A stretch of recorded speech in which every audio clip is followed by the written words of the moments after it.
Hello everyone, as you all know after NABARD phase 1 बहुत सारे students ने NABARD phase 2 के लिए प्रिपरेशन स्टार्ट कर लिया होगा। वी ऑलरेडी डिस्कस्ड कि ट्रेंड एनालिसिस क्या है और कैसा एग्जाम पैटर्न चेंज हो चुका है। Let's today discuss in depth everything upside, everything downside, everything what is to the left and everything what is to the right.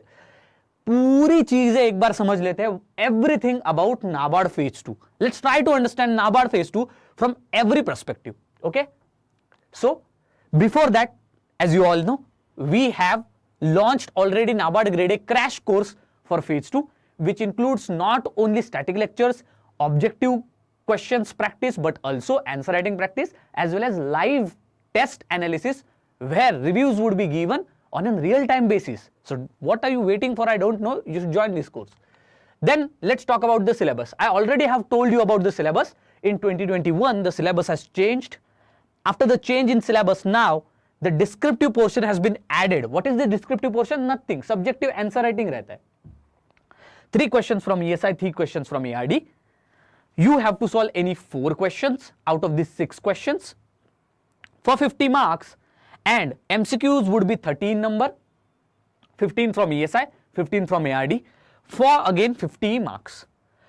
English paper, which is paper 1, that would be your letter, presi and your essay, whereas paper 2 is nothing but ESI and ARD, which includes objective and answer writing, as we have already discussed about it. So what is one thing that you will realize here? आपको क्या पता लगता है ये एक बार NABARD phase 2 का pattern देख के?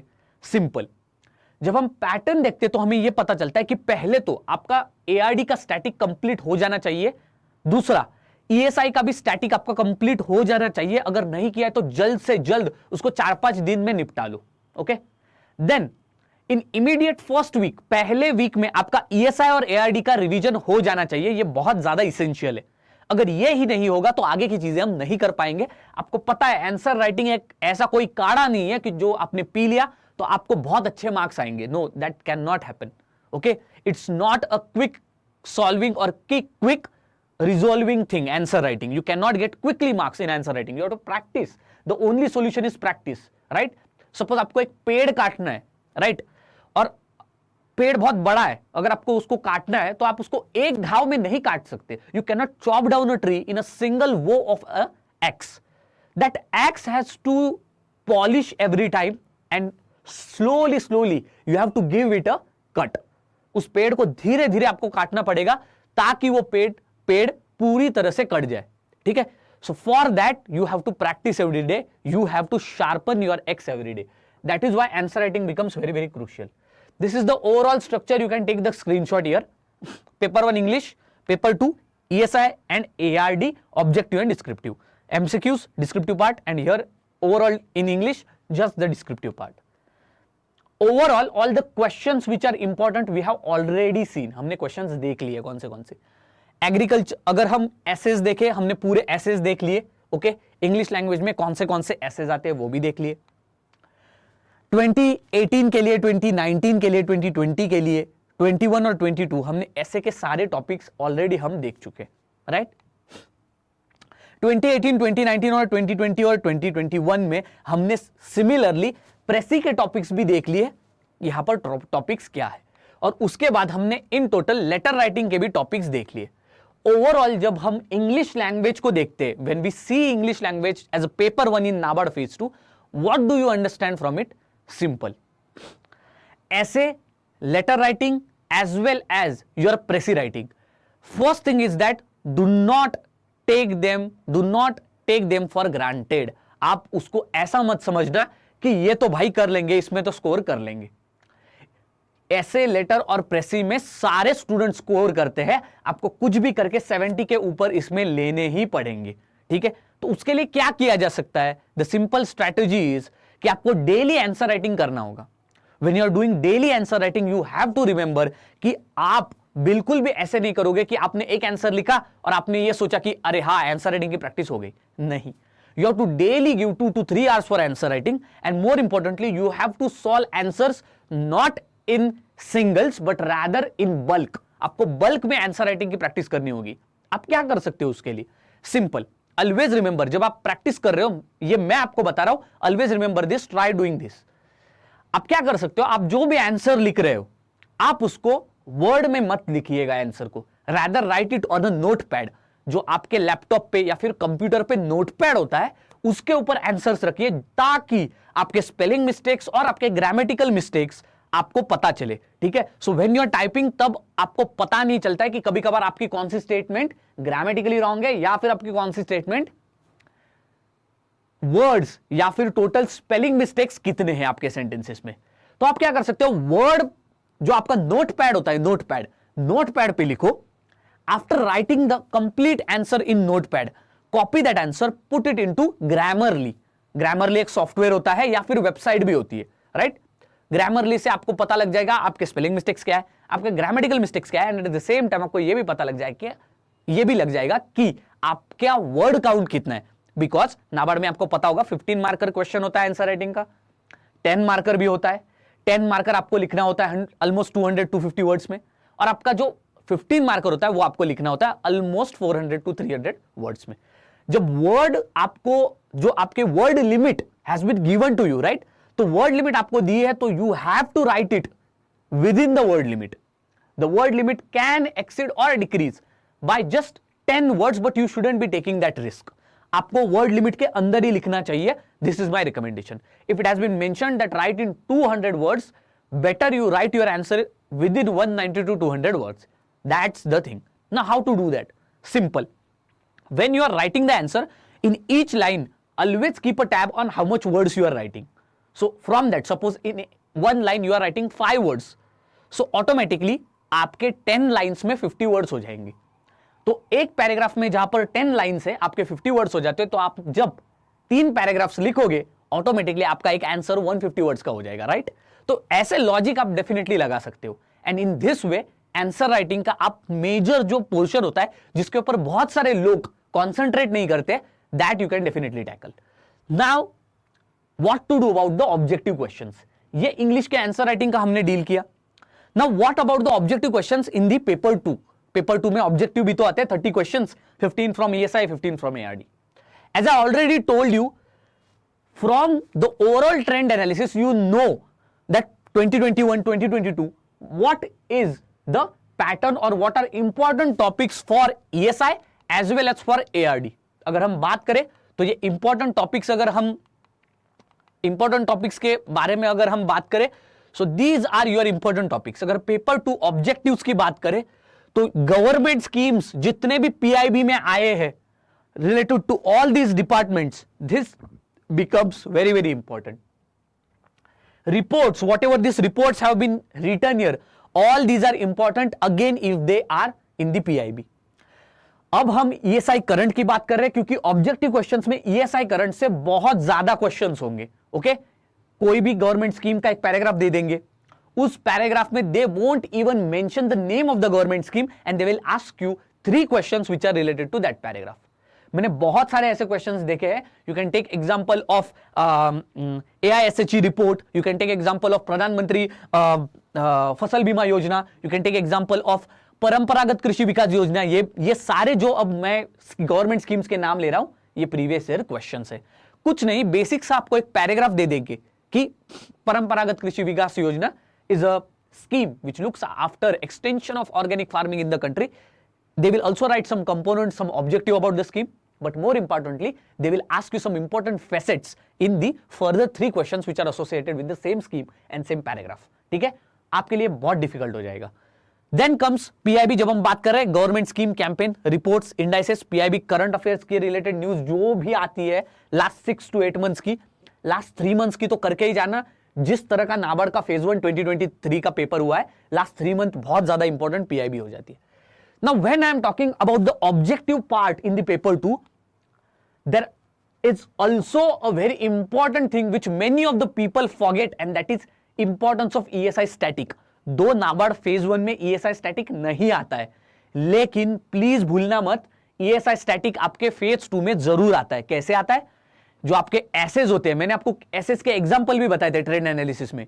द इफेक्ट ऑफ ग्लोबलाइजेशन, एक बार जाते हैं और देखते हैं कि एसेज यहां पर देखो। फॉर एग्जांपल ये रहा, देखो पहला ऐसे, how can agriculture and rural development be improved through innovation. ARD as well as ESI से ये what are the main problems faced in developing rural areas in India. Rural areas को develop करने के मेन प्रॉब्लम्स क्या है भाई, ये तो आपका फिर से इकोनॉमी से है. व्हाट इज माइक्रो फाइनेंस, ये देखो फिर से आपका इकोनॉमी से question. These are essays, mind you paper 1 में इंग्लिश में पूछे जा रहे हैं, लेकिन ये ऐसे तो इकोनॉमिक डिमेंशंस के, right. Doubling the farmer income ठीक है, ARD से है. Then other questions if you see in the year, see here, look at it, what is underemployment, difference between underemployment and unemployment. Directly ये आपका ESI से question है ऐसे का. उसके बाद अगर आप देखते हो the impact of demonetisation of economy, तो आपने देखा किस तरह से ESI स्टैटिक भी पेपर 1 में इन्वॉल्व हो रहा है. Then again look at here, tourism sector, भाई tourism sector primary secondary tertiary, tourism sector is from again ESI. Then again if you see railway, roadways, transportation sector, see current issues which are plaguing manufacturing sector. आपके जो major essays होते हैं, if you are getting 4 topics from which you have to write any one topic, it will always come from ESI static. And if you prepare ESI static properly, then why not to write any one essay from these 4 topics which is from the economy syllabus only, because you will have content with you. अगर आपने economy अच्छे से prepare किया, आपके पास content होगा. अगर आपके पास अच्छा कंटेंट है तो आप अच्छा ऐसे जरूर लिख पाओगे, अच्छे आर्ग्यूमेंट्स प्रेजेंट करके. So that's the whole thing about ESI static. जब मैं ESI स्टैटिक की बात कर रहा हूं तो these are all the important topics. आप इसका स्क्रीनशॉट ले सकते हो. The book is Nitin Singhania, you can even refer it.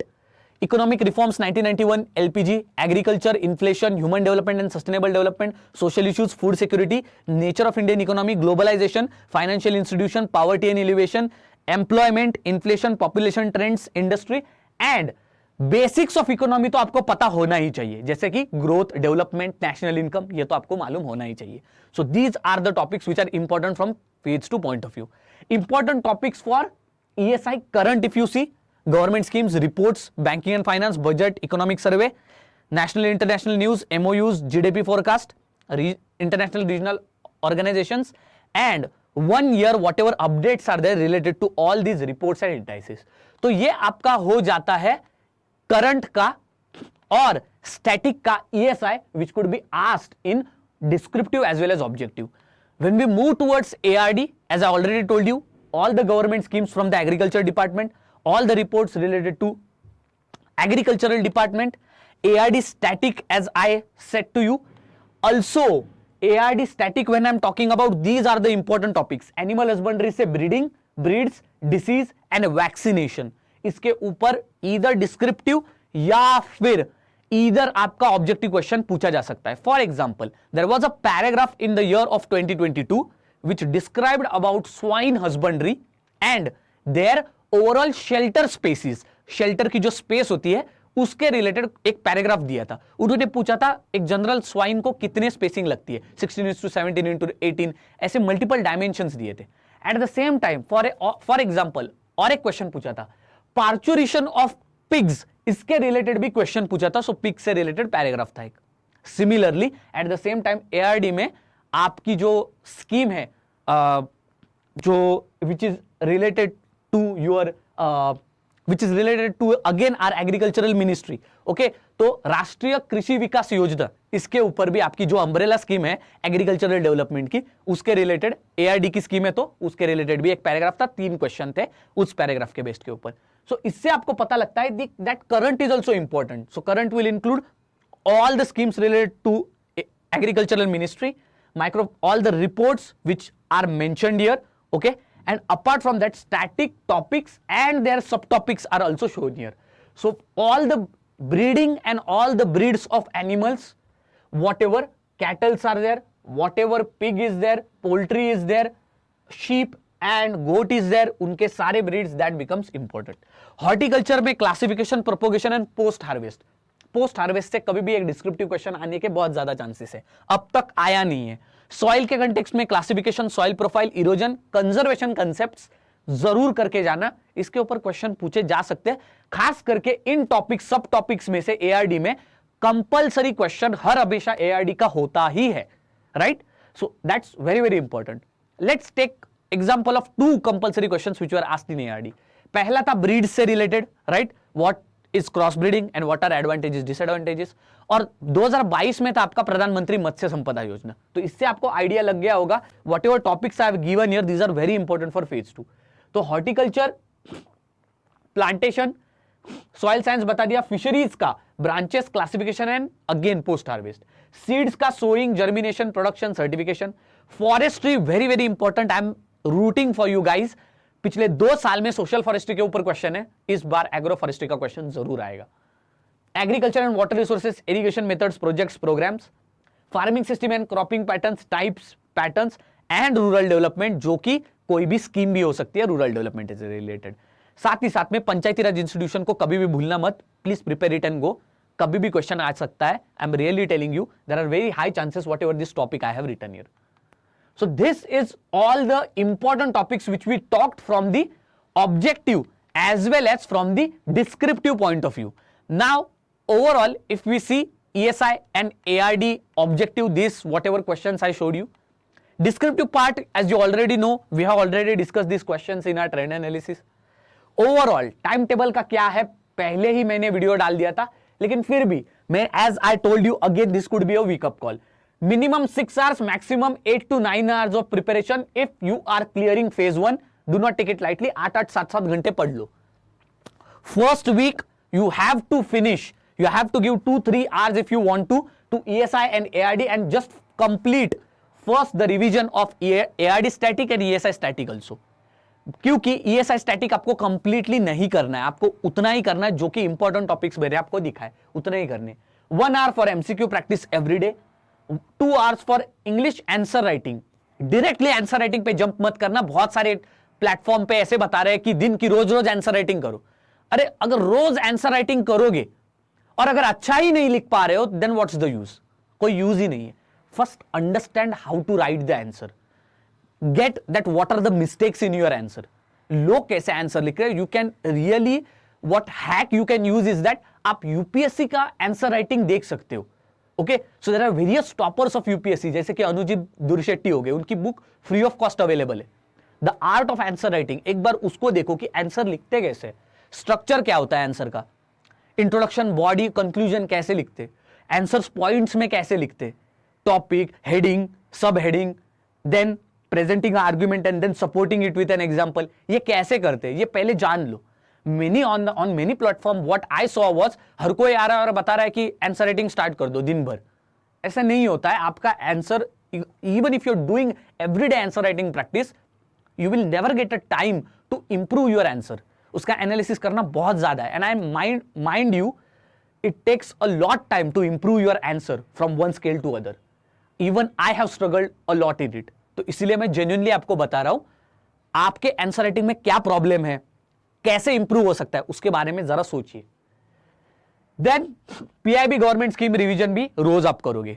Then every third day you will give a objective test as well as a subjective test, that is descriptive. Answer writing आप every third day दोगे as well as objective test भी every third day. ये बहुत ज्यादा important है, इसका importance मैं आपको बताऊंगा बाद में।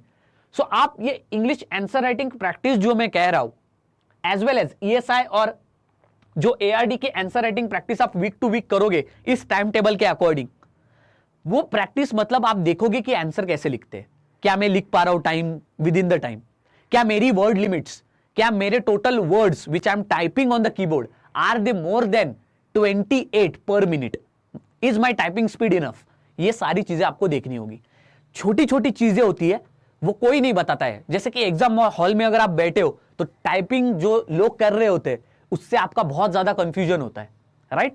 सो that's how you have to look after everything. First is typing speed अच्छा है कि नहीं, second making a practice of typing on बल्कि कीबोर्ड्स। लैपटॉप पे टाइपिंग मत करना, वैसे कीपैड आपको नहीं मिलेंगे, वहां पर आपको बल्कि कीपैड्स मिलेंगे जो कि पुराने ओल्ड जो आपके कीबोर्ड्स होते हैं। So make a practice on doing those keyboards.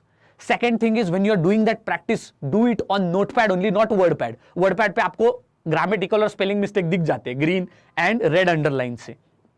Notepad पे आंसर लिखो, आंसर नोटपैड पे लिखने के बाद ग्रामरली से कंफर्म करो and more importantly try to write your answer where there is lot of noise, lot of disturbance.